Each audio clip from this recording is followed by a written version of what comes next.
Hello and welcome to the laboratory of Dr. Newly Jeon. In a previous video, we demonstrated how we manufacture the neuron device, a platform that allows the researcher to separate the cell bodies of the neurons from a pure axonal fraction.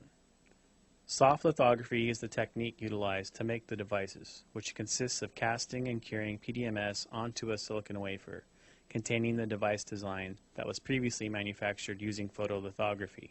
In this video, we'll demonstrate the preparation of Sprague-Dawley E18 Cortical Rat Neurons and how to load the neurons into the neuron device. I'd like to introduce you to Hyuna Lee. She will be doing the demonstrations today.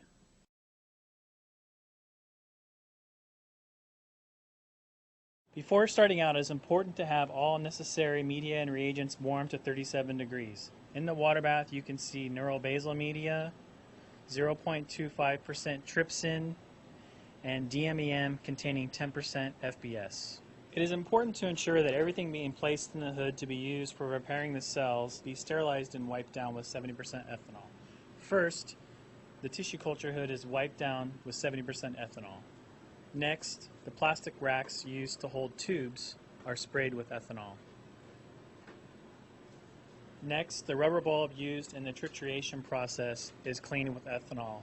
It is important to do this early on so that it has sufficient enough time to dry.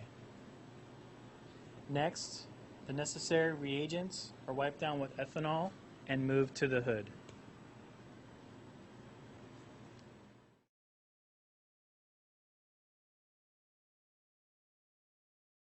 Two pieces of E18 fetal rat cortex representing one brain, previously dissected, are placed in a 15 ml tube containing 1 ml ice cold